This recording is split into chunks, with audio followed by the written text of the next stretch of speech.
Welcome, everybody, back to another episode of the Max Rounds 30 podcast, where there is no overtime. As usual, I am joined by Coy from MTU Esports, Jeff from Dust 2, and I am Jacob, and I'm a CSGO caster guy thing. So in 30 minutes, we'll be covering all of this week's NA CSGO content. It's been, we're just reached through the end of the season, but here we go. Let's start the timer. Off to the races we go. So starting off, it was the last week of Premiere. So we've got playoffs to look forward to here, but first we'll kind of cover some more post-mortem roster changes. So kind of first in line, Rise. We don't know how to say this dude's name, but they did add a coach named LAJT. We said anything from Latch to Light. I like Light personally. Light? That's what Polish Google Translate told me. And betraying the surprise is the only credential he really has is he is a coach from Poland. He coached Pampa team. If you're watching the show, you probably don't know who Pampa team are. I don't blame you. They're not very good. I asked the team. They said, we like him. And that's basically all you need to know about Light or Latched. And having a coach is better than not having a coach. So I'm proud of them. Good work, everyone. Did Bryce have a coach before this? No, I don't. They had back a while, like at the beginning of the season. I believe Kaber was brought on sort of as like a coach figure of sorts, but when Consi left, he started filling in that respect. So I don't think they had a coach for the majority of the season. They also.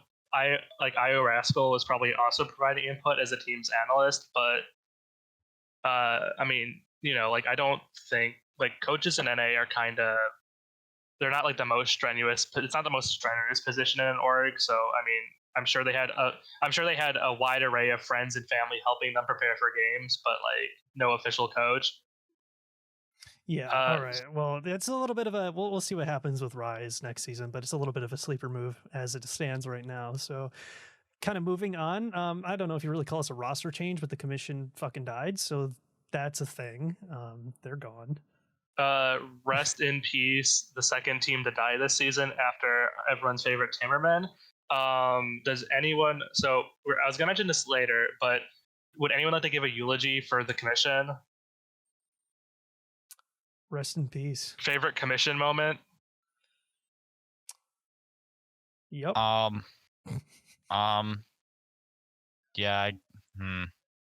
Oh, I thought it was pretty funny when they did the jump bug thing in the Ven qualifier. That was kind of cool of them. Oh, that's a good moment. Thank you. That's a good moment. There you go. Didn't they take a map off someone that was kind of relevant? Third Impact, right? Yeah. That's a good moment. You know what? Hey. They were showing that they weren't. Yeah, they weren't here to just goof around. They shot back sometimes. They changed their name 3 times, won 1 match, and etched out a place forever in our heart. And I think that's all you can really say about them. Thank you, Maui Snake. Very cool. Very cool. And then finally, we do have. So this is actually kind of a surprising move to me, at least. We had Lucid leaving Third Impact. So this is really interesting to me because Third Impact was they had, and I was planning on talking about this a little bit later when we go into our final week coverage, but they weren't that bad. They did go 3-6, right? But they're deceptively good. Yeah, they had a lot of 1-2 losses. Underneath their record, it's you look at 3-6 and you're like, oh, that's watch this level performances. But then, you think about it, and every single team they played, they took a map off of. So that's taking a map off of High Coast, a map off of Triumph, a map off of Rebirth, and those are playoff-bound teams. So that tells you there might be something there with them, and they just need to work on their map pool. But to keep it centered on Lucid, I don't know if anyone can do. I mean, surely he had to have been a positive impact on the team, right? And that's why. Because absolutely, he was the thing is with coaches in NA, if you're an actually good coach, there's a ton of upward mobility, and I'm pretty sure that's what happened here. From what I understand, this was an upward mobility situation. he did say that he got an exciting offer with a European team. Now, we do assume that like he's not going to get up at like 5 a.m. to work with like the 168th best team in the world. So it must be something like upwardly mobile. And I'm excited. Like even if he's going to be assistant coaching, this is the first like NA coach to escape. Actually, ironically, this is like the first NA coach to break the glass ceiling and escape to Europe in basically CS:GO history. So good on him. I'm excited to see where he lands, and obviously, I feel that's like proof that he's good because an EU org wouldn't take a chance on a random unproven coach unless his name's Bibby. So logically, you could assume that he's pretty good. Yeah, it's super exciting. I'm glad to see that that's happening. It sucks a bit for Third Impact, in my opinion, because they've just, it's one of those few teams, they're like kind of that equivalent of RBG, just not quite on the same level, but like they hold solid with that core.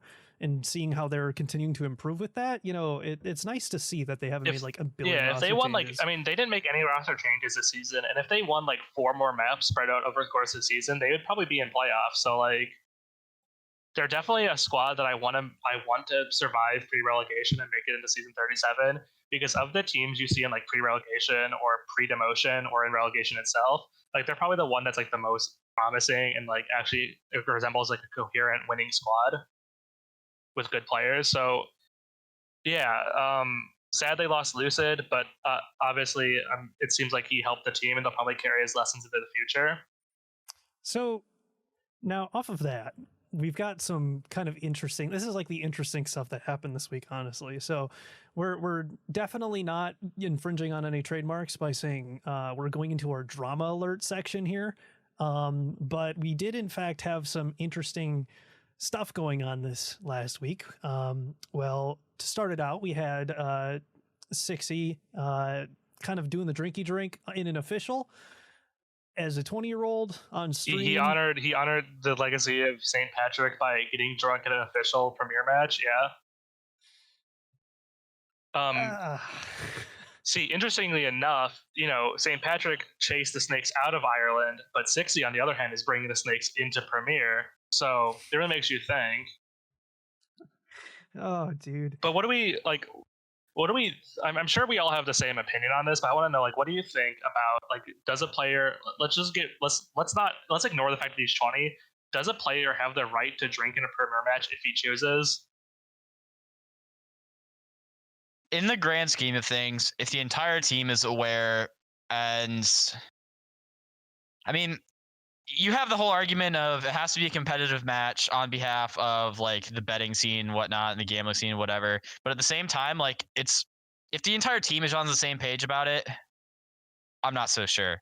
But I'm fairly confident that given today's premier environment, like professionalism needs to exist for the good of all, right? No one's going to look at a premier matchup with players like this and look at them as an honest to God investment anymore. Well, yeah, it's just so weird for me because it's like the ever-changing profile of Sixy. Like, remind you, just 2 months ago, he was on Triumph, and the implication is he was going to be he was going to be a serious player and try to like make it in CS:GO. And now we have him drinking an official and not really understanding why that's a problematic thing to do. It kind of like raises, we still don't really know why he got booted from Triumph, but it kind of raises some questions. Like, it really makes you think. His performances on Triumph weren't awful, so it had to have been something outside of the server, and lack of professionalism. I would say it's probably not like a long shot to say if he's. And you have to remember, like, the ensuing like the Twitter like babble and the Twitter controversy was people being like, well, it's fine, it's just Premier, NA's dead, the scene doesn't matter unless you're a top 5 team, there's no opportunities for you. But it's like, ideally you'd want every team to try, and I don't think you can be really trying if you're drinking. And I personally hate it. Like, be drunk during the game, sure, but like, please don't like drink it. I feel like it hurts everyone in the scene because now sponsors are gonna like, now Well, you I know, can expand on that for you because, like, it's when it comes down to it, it's like you're affecting the legitimacy of the entire premiere scene, right? And if you are trying to make this case where we're starting, we're about to hit this wall, where we're about to hit, a bunch of players getting shoved out of the scene due to ESIC related stuff. And it's like, if you're going to start to have other players in the scene, like it just makes everything start to look a bit like a joke. It ruins the legitimacy and it just puts everybody into a bad spot. So if there are those good players, it's going to make it more difficult for them, for the people who are trying to build their personal brands. I mean, if you look at what Swisher was going on about just like even like the match fixing stuff, like it's, he's obviously very upset because he has to play these people and officials every day. And it's like, I'm not insinuating that, 60's a part of that at all with what I'm saying here. But what I'm saying is that overall, all of these little things are kind of a part of the same overall picture. And it makes things really difficult for some of these, players who are trying. And well, the thing that makes me think about Rebirth is like, so if your teammates are fine with you drinking during officials, what else are they fine with you doing? Like, is that why players come in and out of the team? Is that why they make roster changes so frequently? Is that why it's never like a stable formation? Is that why they just pug? And it's like, I don't really know if a team like that should be getting invited to DreamHack events. Is that why they don't use face cams during DreamHack events and they just eat the fine? Like, it's also a failure of the org. I mean, I think we had to kind of accept that Rebirth isn't really an org in the traditional sense. I mean, it's run by one person. It seems to be run by one person. Yeah. And they do the bare minimum of giving them a graphic when they win, graphic when they lose. So you'd think like Rebirth would try to clean up their act, but I don't really think that's the case with this team. Like the team, the org, it's just all very like, it's just all a mess. And this is one of those teams where it's like, I can never really say is improving or is good, like we say every week, because we know they're not serious and we know that they don't really care. Like the only reason they're in Premier is because they can pug good enough to be in Premier, and that's like their claim to fame. And I don't think it's really good enough. Like, right. And like, if you're in 60 shoes now, you have basically, by making such a spectacle about it and saying you don't see why it's wrong, like it's going to take some crazy act of like incredible kindness or like it's going to take something insane to ever get picked up by an org that's seriously considering getting out of MDL or out of Premier and into the the pro league. So it's just and not like only you personally said, damaging, 60's but 60's 20 now, so it's like that I hate to say it, but like that's like close to running out of time to like hit the restart button on your reputation as a player. Because obviously we know a lot of players were toxic assholes when they were like 16, but once they turn 20, it's like that was 4 years ago. Who cares? But you're an adult now. you're an adult. That's what it comes You're an down adult to. now, and you're an adult now, and you could only be playing for another 2 or 3 years. And I don't. That's kind of why I've always said like I've never been a huge fan of that Rebirth lineup being in Premier in general, just because like in a like a Darwinist system, like some people sort of take Premier as like a survival of the fittest experiment where they're like, well, if they're going to have to be in Premier, they should be in Premier. But I don't want teams that don't try to be in Premier, and I don't think they're putting forward their best effort to win and to improve and to hold their teammates accountable. So I think it's unacceptable. I don't think it looks good from being professional, but at the same time, I kind of know. I'm sure another org will give them a chance because unfortunately, North American orgs are very bad at doing research, as we've noticed. CDAP, for example, and they don't really, they say, well, you have a sweet rating on HLTV. Can I sign your team without actually looking into anything else? So, yeah. Having been on that side when I was a lot younger and seeing some of that firsthand, that's 100% what that process looks like. So, Koi, did you have anything on this at all from your perspective, or are we kind of just like hit all the bases here? I think we really hit all the bases when it comes to that. Just like the big thing is that when it comes to your brand as a player, like you only get so much time before you're eventually written off in favor of a younger player or something like that. And while 60 is definitely still like, he's a very competent player. He's definitely going to be looked at with high regard for the next, few seasons. it'll be really interesting to see if anyone is going to take a chance on him again, like Triumph did, or something like that, post his rebirth stint. It sucks because like I like the guy, and it's like I like the guy, and I think he's a skilled player, and he has potential, and it's like don't forget he was playing with Gen G in Pro League, and his stumbling block that he didn't go to Flashpoint was because he didn't get a visa. Like that's something else you can point to is in a different world he goes to Flashpoint with Gen G and performs a lot better, and he's on people's lips, and they're saying, oh, this 60 guy's pretty good. Maybe we're extra salt and we need to replace Modem. What if we give this 60 guy a try or something? If Marky isn't available. But I don't really see that happening anymore. And basically, yeah. And so I think we need to move on to another player who's kind of. I think we can use the 60. Yeah. So 60 is hanging on by a thread. Looking at a player who has fallen into the abyss, Wrath. So for those who don't know, Secret Club ended up having to forfeit their last 2 matches of Premier, in part due to another player not wanting to play, but also in part due to Wrath deciding to go on vacation during the last week of Premier. And mind you, he was one of their best players, and this team was close to making playoffs after all their roster issues, and it's an incredibly disappointing end of the season for them. So what do we think about Wrath going on vacation? Well, first I want to hear your zinger. You had a funny zinger line. I said it's like he fled to Cuba. That because I did hear he said something like, oh, I was gonna try to get a computer set up, but where can you go in the United States where you can't find internet? So I said, oh, he fled to Cuba, but I don't. I don't think he's one of those players that's going to flee to a country without an extradition treaty. But hey, that's just me. So, what do we think about Wrath going on vacation, and what do we think about Wrath in general? Well, historically, Wrath was like always considered to be, he was in a similar vein, I think, to 60.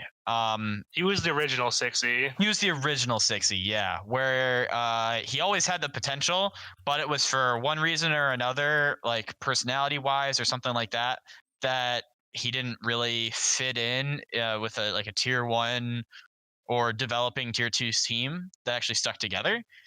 And so this just feels like, I don't want to say it's not the final nail in the coffin in his career. I don't think. Like, there's definitely still more to be had on the saga of Wrath. But do you think it's going to be like him playing with random puck mixes, or do you think like real teams are going to take a chance in him?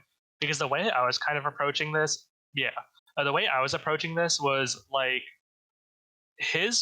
you could say his peak as a professional player was almost 4 years ago when he was playing with Rogue, and this was when like NA was like a land of plenty. We still had CLG, we still had Misfits, we still had Rogue, we still had Splice, we still had all these orgs, and that could have been his chance to make it. We had Energy, when he was like 15 or 16, then he was people were like, well, this kid's really skilled. But mind you, the reason he got kicked from Rogue, from my understanding, was due to the classic out of server issues, not his in server issues. And I think I mentioned this. He's had basically a entire generation of CS:GO IGLs trying to fix him. Hiko, Shinobi, Wolfie, the list just goes on. And I don't think, if people like Hiko and Shinobi and playing with people like Vice and other experienced players fix him, Ben Lee, I don't know if like these people, I don't know if there's really a way forward with him as a professional player. Yeah, exactly. And I think this is just so while it's not the final nail in the coffin, it's definitely we're getting there. I will say to Devil's Advocate, he is only 19, so he could potentially have been just told to come on vacation. But my understanding of it was that like he didn't tell his team, hey, I'm going on vacation. It was, hey guys, I'm on vacation. Like he's like, hey guys, I'm on vacation. I'm gonna try to find a way to play, but if I don't, sorry? ? Like, honestly, my advice to any player right now is like, if you have anything that's gonna happen that's like this, or you get anything at all that just like comes up in this kind of vein, where it's like it could like pay attention to your image. This is like the big message. Pay attention to your image so much because you're not going to get picked up by orgs if your image is bad. That's just like the big thing that I feel like NA is really bad at right now is paying attention to how you Image are as a player. management. Right. Like, and I've been wanting to write like a full on like image management marketing guide for the longest time because it just feels like people are so clueless as to what that means. You know, do they think, does it mean stream all the time? You know, it's like, Well, it's more complicated than that. It's more you know? well, but I mean, you can't even get most NA players to stream nowadays, and that's a big part that's been said, like in the upper echelon of CS:GO, is that players in NA aren't marketable because they don't stream, and so you have players like Ethan who don't, who you don't really see in like you don't really see outside of official matches, so they're not growing their brand, and the close on Wrath. I know some people, a certain man from Ottawa once said on Twitter that you shouldn't treat CS:GO like a job because you're not making a job like salary. Well, he's objectively wrong. For those of you who are longtime followers of me shitposting on Twitter, you'll know who I'm talking about. But if you want to be professional in CS:GO, you have to treat it like a job. You can't just be half in, half out. Be professional when it's convenient. Say, oh, I'm just a pug star when it's not. If you're going on vacation in real life, you have to provide notice to your job. It should be the same in Premiere. If you're going on vacation, you have to tell your IGL at least 2 weeks ahead of time, hey, try to find a sub before the roster lock. Like, as far as I'm aware, Secret Club had an addition spot left on their ESEA roster. If he tells them during week 5, hey guys, I'm probably going on vacation during week 9, go find a ringer, they won't have to use their coach and they won't have to forfeit matches. So like, it's another example of just players being stupid and being professional only when it's convenient to them. Yeah. So kind of moving on a little bit, we're starting to run out of time a little bit, but we'll kind of speed into some of the Cash Cup final week coverage, and then we'll kind of give a little bit of talk about playoffs and some reflection on the previous season of ESEA Premier. So with Cash Cups, I mean, Bad News Bears take it again, and like I just have one fun fact to point out about this, and that's just the Bad News Bears have won $27,000 in prize pool, which is $7,000 more than the current Premier prize pool, and of course that Pro League spot is worth way more. But I just thought that was kind of a little bit of a fun fact. I think it's because ESEA, like in their boyish innocence, they're like, oh man, a different team will win a Cash Cup every week. 1 week it'll be Triumph, 1 week it'll be Extra Salt. Oh, maybe Third Impact will win a Cash Cup. Who knows? Maybe even Levitate will win a Cash Cup. And it's just the same 2 teams winning Cash Cups that are just the whales of the NA scene. Which, I mean, fair fucks for them. Like, Bad News Bears needs the money to stay alive, and I think we all want them to continue their fruitful existence. But it is a bit funny that like it's literally just a stimulus check for Bad News Bears and Extra Salt. Yeah, which I mean, I'm not opposed to that existing maybe at all. But then again, if we're gonna like take it from a survival of the fittest angle, maybe Triumph, maybe High Coast, you can have that money too if you can make it. Like Triumph are the world #1 third place finisher in ESEA Cash Cups. So hey, if you want the $9,000, all you have to do is beat Bad News Bears or Extra Salt. Like. You assume that is the end goal for them, is to be the best team in NA. So, and I mean they're making steps towards that. So maybe one day Triumph or High Coast or Levitate will win a Cash Cup, and we'll be like, yay, more money is spread throughout the scene. So yeah. Could you have anything on the Cash Cups? Nothing in particular in the grand scheme of things. Just because I mean, Cash Cups are cool and all. Pro League is ultimately more valuable. If you go overseas and you're actually playing in EPL and stuff like that, like that's infinitely more marketing than winning a Cash Cup is going to be. So for a Cash team like Cups Bad News Bears, Cash Cups don't provide much narrative fluff. Yeah. If there was one thing that I would add or change about Cash Cups, I would honestly split it up and make it so you have to be part of a league team for it. And you split it up and there's an advanced Cash Cup and then there's a Premier Cash Cup. Because I think that gives something to some of these lower teams to try and survive. Well, I think no, because that's I know I said earlier during Premiere I didn't want Rebirth to be in division because I don't really believe in the survival of the fittest. But insofar as a sense that teams are trying to win, I don't really think the sole goal of Advance is to make it to Premier, and that should be the only goal for Advanced team. And if they want to get to Premier, and if they want to stay in Premier, they need to be able to beat teams like Triumph and High Coast. So I don't necessarily think that's an idea from a perspective of and I won't spend too much more time on this, but I don't think it's necessarily a perspective from what is the goal of the advanced team. I see that from an ESEA business perspective. But it doesn't make business sense because no, it does, who because the fuck cares? Like, unfortunately, who the fuck cares? Like, who why do sponsors care about I'll like talk Team to you Vera? about this after, but I have legitimate reasons for why I think that's a good thing. But Maybe, we're running out of time on that. So listen, we're gonna be a bit content in the next 2 weeks, folks, because there's only cash cups going on. We don't have any premier matches, so maybe we can get into this. Maybe we can get into like a marketing episode, how to market yourself as a player, how to market yourself in the scene. That's a good idea. As a filler episode, we'll have to see if we'll have some good filler. Unless any massive, match fixing related news or something breaks in the next, 2 weeks. Fingers crossed, but hey, if not, we'll have an exciting business development episode. So, enjoy that. Stay tuned. But yeah, if you want to know about if you want to know about Twitter development, stay tuned. We'll have something for you. But moving on, since we're down to that 5-minute mark, we'll kind of touch on the final week. So nothing too crazy here. We'll kind of speed run through this. So we did have, our rip in chat for Recon 5. They did miss out on playoffs due to their loss to Rebirth. Just been unfortunate. They haven't been playing as good since they lost Cynic, and even honestly, they played kind of decent without Cynic for a little while, and then they just kind of fell apart. They seemed like they kind of ran out of gas towards the end of the season, which I think they kind of expected to be able to use Infinite for a bit longer. I feel that was kind of like their hope, because they did use them in some Cash Cup or a qualifier recently. So I do think like the goal is to have Infinite just be basically be a replacement Cynic. But unfortunately, that team kind of just ran out of steam, and they lost the bigger teams. They lost the bigger fish in the division. Yeah, and that's just going to happen, just given where their team's at and the amount of practice time that they can afford. But alongside that, with that matchup, Rebirth did clinch that playoff spot, and then we also had Bad News Bears go undefeated, which, as we segue that into our next topic and probably our final topic for tonight, we're going to talk a little bit about Premier Playoffs. We're not going to get too deep in because we're probably going to do some bracket talk next week. But the picture after the drama that we had with ESEA kind of like messing up and coin flipping for the number 1 seed for some reason is that we do have, I believe the seed is still kept number 1 to Triumph, but it doesn't really matter because it just decides veto. Yeah. Yeah.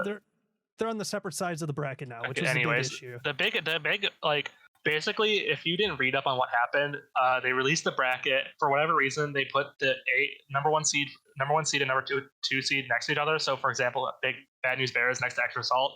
The entire community spammed El Jacko's Twitter being like, hey, bro, that's a miss. Hey, bro, that's an oof. Hey, bro, don't do that. And he's like, yeah, that is really stupid. I'll talk to ESEA. And then basically they kept harassing him for 48 hours for no reason. And he's like, hey, guys, I talked to ESEA. And they said, yeah, that is really stupid.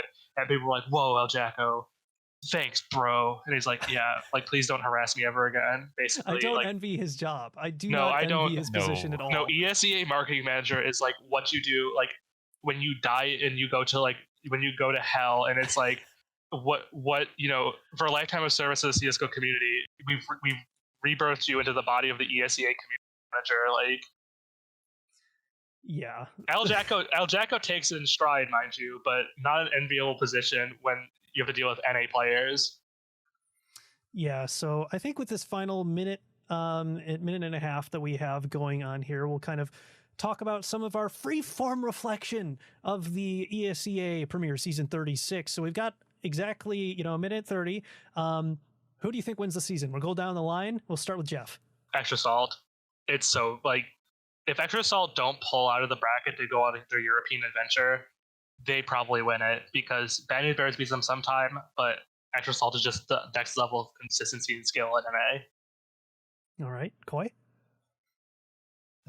This is a tough one, because at my heart, I really think that Bad News Bears has shown a lot of promise, and on paper, Extra Salt should be the better team all of the time, right? But the way that like Bad News Bears plays, it's so like responsive to the different levels of play that they're playing against, that I have hopes that they can pull off an upset against, Extra Salt or something like that, because they're literally, like, if you look at the bracket, like, they're gonna meet somewhere in like upper finals or the championship round or something like that, right? Yeah. So it'll be that one best of 3 that really determines the fate of both teams, and I think that Bad News Bears does have the potential to come in with a best of 3 win, a singular best of 3 win. It could definitely happen. Like it has Hey, hold on, happened. It Jeff. could I still happen. gotta choose my winner. Is it extra So, salt? I am actually going to join the Bad News Bears train. I'd consider Get out of here, myself Jeff. a little bit of a simp for the BNB crew because I just love that whole. I've got a love affair with that team and everything that's going on over there, and I just love what they're doing. So that's got to be my pick. And I appreciate the boyish innocence, and I wish I could come with you, but unfortunately, we're all out of time for this episode. So once again, thanks for watching Max Rounds 30. As always, it's Koi, Jacob, and me, M&M's, of course. So thanks for watching once again. Catch Bad you News later. Bears to the moon.